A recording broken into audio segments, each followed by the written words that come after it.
P2B just left the ADC to NDC. How do you react to his exit from the coalition? For me, I've always known P2B to be a very principled person. I've known him. I'm not just saying these people who just met him here now. I've known him for a very long time.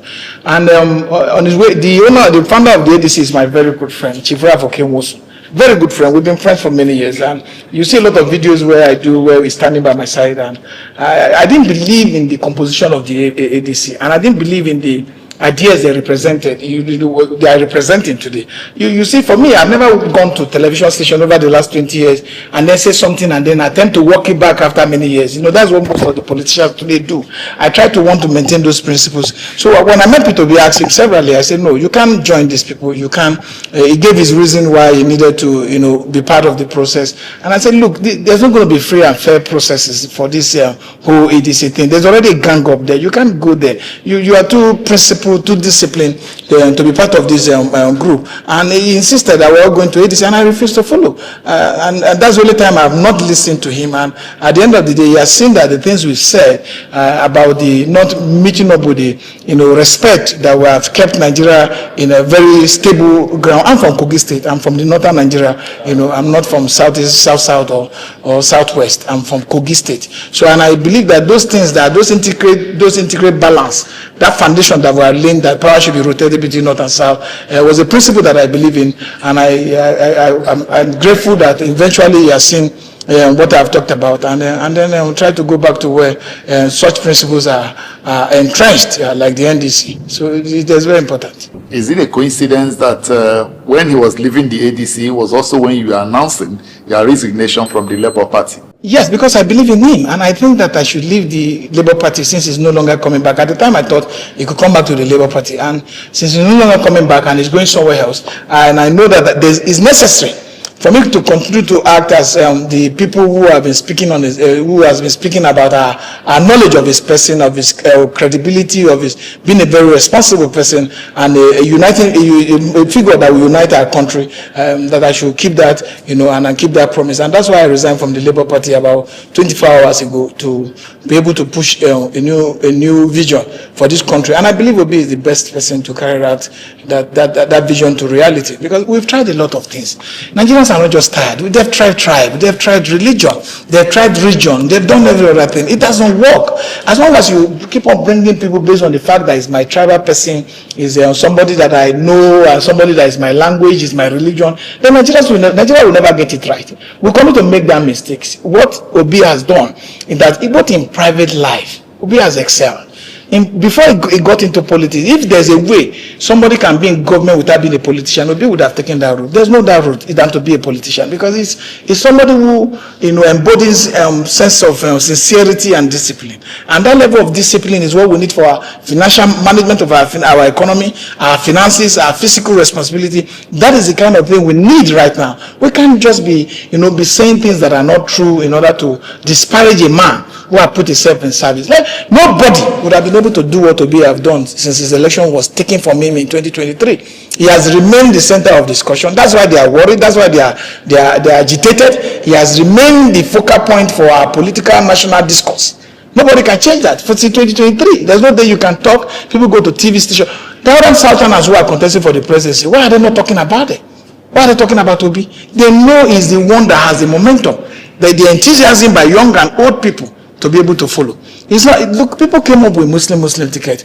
They are reversing themselves today. The same people who are saying, oh, they made mistake, they are reversing themselves today. Because you can't place national development on religion. You could have two atheists, two herbalists, two Christians, two Muslims who are good and they'll do well. Nobody will worry. They talk about Abiola in 1993. I was in Lagos. Lagos was on the kind of energy you felt in that election. You can't feel it in any of the elections we've had. It wasn't about whether the Northerners made Abiola president. No, it was the whole country. I was in Lagos. I saw it. So nobody will say that, oh, in 1993 the Northerners made Abiola. No, that's not true. It was Nigerians who were committed to the principle of somebody who has the capacity to lead this country. So Abiola has the private sector experience. Abiola was driven by his love for this country. Abiola understood that if you must make this country work, you must bring somebody who has the knowledge of business, who can manage resources. And that's why Nigeria followed him.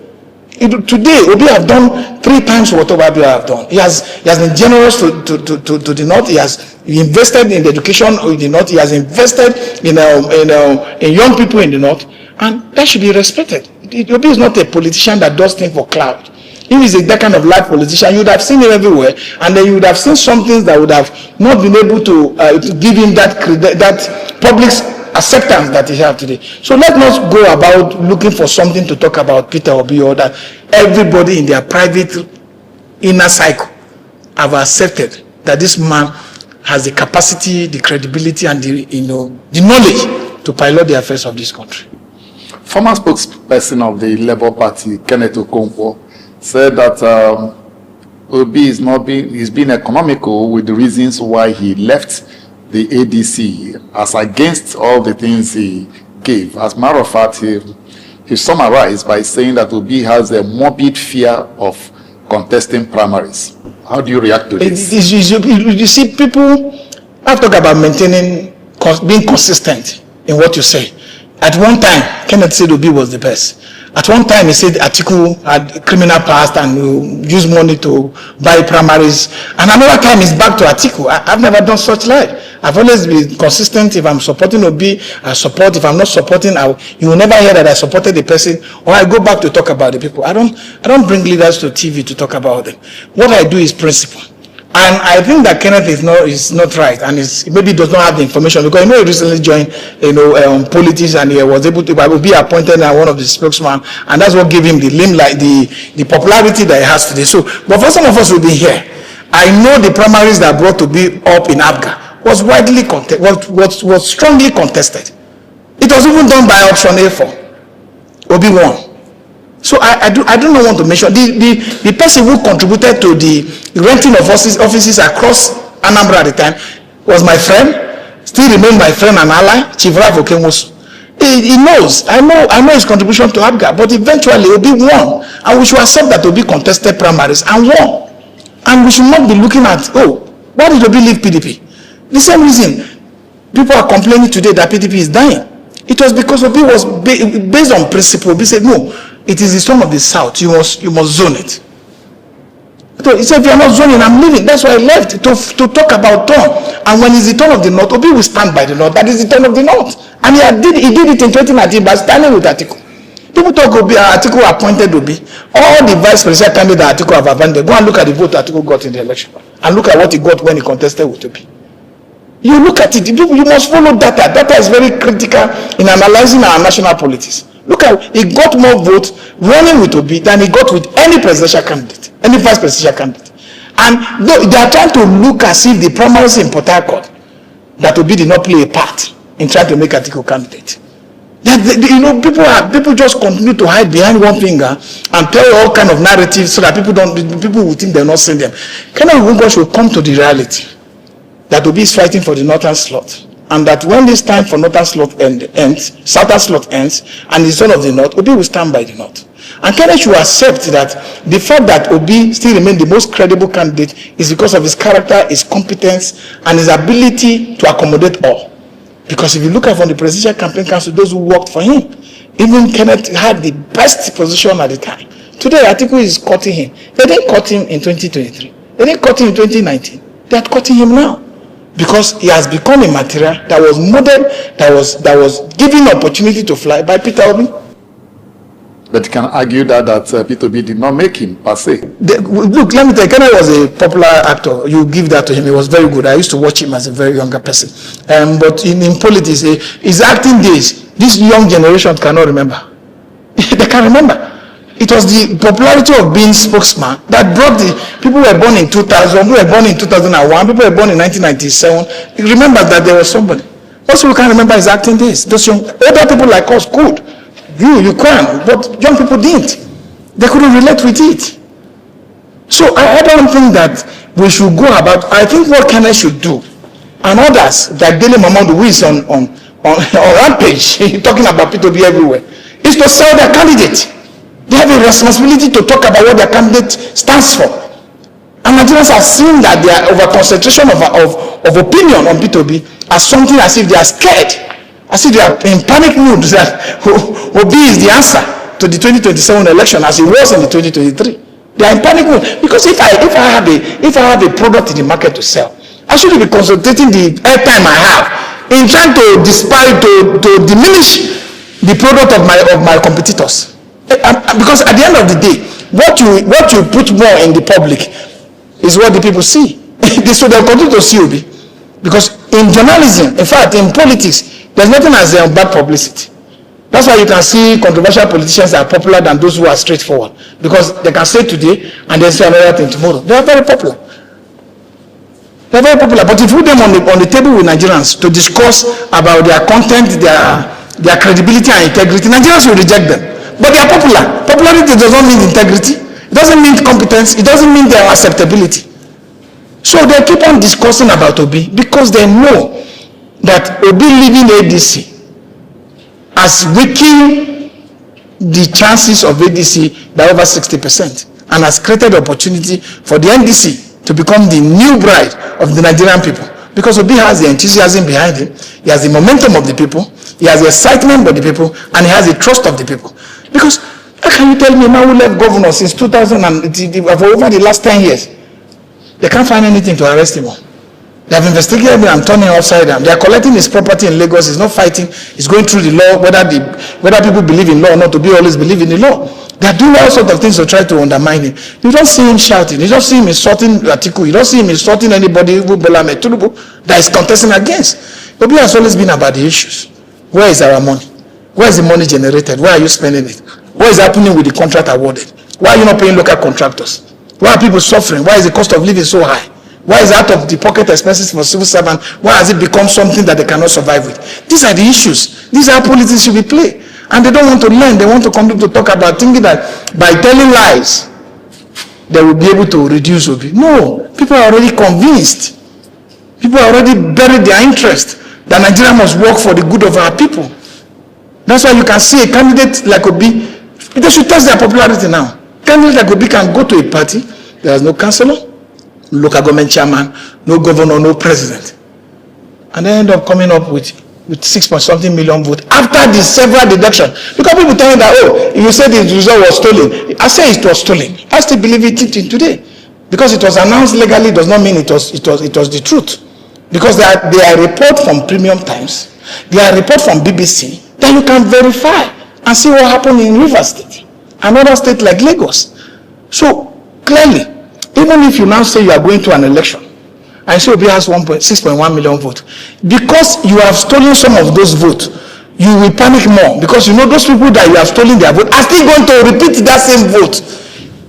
And this time Obi will not allow what he allowed in 2023. He will not allow any party officials to undermine him from not putting his agent across. He will not allow the fact that he will not open his eyes and allow Pepe to be put inside. Obi will make sure that the vote of the people this time will be defended. And we are all together. And Nigerians too must take responsibility. Because we cannot get this country working. We cannot get it working if we fold our hands and surrender to these people who have hijacked government. All right. Some argue that he's leaving the ADC will tend to weaken the opposition in giving the APC a rerun for their money in 2027. It's a mistake. People they're not good students of history. 2023 should be a better time for them to know. Like I've told you earlier, Obi contested with Atiku. He had the highest vote out of all the vice presidential candidates he has used in the past. In 2023, Obi contested alone and had, a major vote, a major turnout. That's why what happened to him. The people who are going to vote for Obi are not likely going to vote for Atiku. Are mostly not going to vote for Atiku. And that's why you can see, people take offense when people say Obi or nothing. It is a conviction that I believe in this man. It is the final thought of the people that I believe the solution will come from Peter Obi. That is why it's not as if they are doing it to undermine anybody. No, they're not doing it to undermine anybody. They are doing it to tell you categorically that I believe that the hope and future aspirations of Nigerians, young, old, and yet unborn, have been invested in the hands of this man. And based on his character of discipline, this is what he should do. And so if you look at that, it has reduced the chances of the project. It's not true. The voter registration in 2023, did you see how high it was ahead of when Obi the camp? It was because people wanted to vote. People were determined to vote. So a lady in Lagos was attacked by some thugs. She got injured. I'm trying to remember her name. She went back home, got treated, and came back to vote. It was conviction. It was belief. That this is what, look, I don't want to be ambivalent at this time. That a lot of Nigerians don't want to be ambivalent, just like me, I'm standing on the fence and say, whatever will happen to Nigeria happen. People are now determined to say, look, we need to know what want to happen to Nigerians by investing our time. All right, his vice presidential candidate in 2023 election, Yusuf Datti Ahmed, strongly criticized Obi's movement to the ADC, and he said his penchant for living when there are internal crises does not signpost the qualities of a great leader. What do you think? Obi tried to fix the Labour Party. There's no doubt. Obi is not a. Obi can't change what the refusal of the INEC to obey Supreme Court judgment. Obi can't change that. Obi can't change that. There were federal state high court. Do you know INEC is established by Section 133, and those that enjoin any employment in INEC is by Section 155 or Section 1C. But INEC honored a state high court from Nasarawa, the judgment from a state high court, when INEC is a federal executive body and should only honor judgment from federal high court. So why will Obi has changed that? I think that when you are married to somebody and somehow you love the person too much, and the person now decide to leave and move on with a new life, you as a lover, you will feel pain. There's no doubt about that. And you have to embrace that. I do not want to. I don't like to talk about anybody at all in a way that we undermine them. There was an election in 2023 now. He has a polling unit result now. He has a ward result now. He was a vice presidential candidate now. He should flash it before the people. I can bring my ward result for 2023 where I contested. I can bring my polling unit result and everything around there. So he should stop talking out of anger. If he has the interest to contest, let him contest and show up. Obi did not leave ADC because he cannot contest in the primaries. For me, before he joined, I saw the gang up. I told him, he's alive, you can ask him. I said, don't join. I'm saying this on the air because I don't know. I know it to be offensive to a friend of mine, Chief Rafumosu, but he knows my sincere intentions. That I will never do anything to harm him because he has been there for me as a friend. He has been supportive of all my crises I had while I struggled politically. But the truth must be said. I saw the gang up and I met to be in presence of people. Aisha Yusuf can testify that I said these things. That look, don't go to the ADC except they agree to zone. I asked him. He said, no, let him not look as if I don't want to go. Let me go. I said, no, except they agree to zone, don't go. Because it is turn of the South. Because even if you do, the Southerners will call you betrayer. Don't let people betray you. Don't let people call you betrayer because you are a very principled man. I told him this, and that's why I didn't join him. So today, somebody like Dele Momodu is afraid of primaries. Dele Momodu went to NCP, to my National Conscious Party to contest for presidential election. There was PDP that time. I wasn't afraid of the primaries.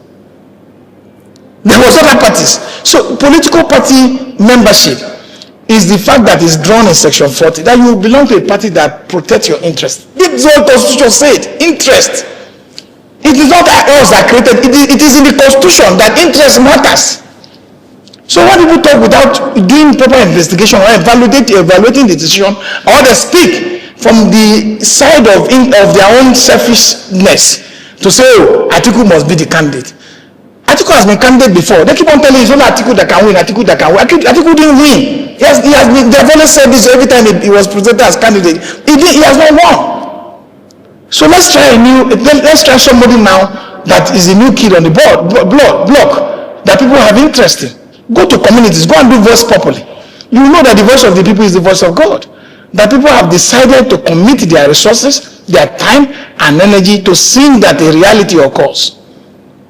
You cannot have somebody who is not financially frugal, who does not have discipline. Look at whatever Lincoln you did, though a benevolent dictator, was the fact that he himself sacrificed those benefits to make sure that the country worked. So today we have that candidate, and every person from the opposition, instead of concentrating on the failure of Bola Ahmed Kn0cks, Instead of looking at how Bola Ahmed Tinubu has managed our economy, how he's gallivanting around the world without looking at the macroeconomic indices that will help our small and medium scale enterprises to grow, they are concentrating on Obi. There's a problem there from the opposition. Obi is not concentrating on them. Obi is concentrating on the people. So there's a problem. I think these guys, whether it's Dele Momodu, whether it's Kenneth Okonkwo, whether it's Yusuf, whether it's Saliu, they are missing the point. They should not be behaving like jilted lover. You know, they should be able to sit down and look at what do we have to sell. We have article to sell. Go and sell it. There are still other northerners in the southerners in the ADC now. Market them and let Obi market himself. Datti also said that Obi Kwankwaso tickets will not be a good product in the north. I don't agree with him.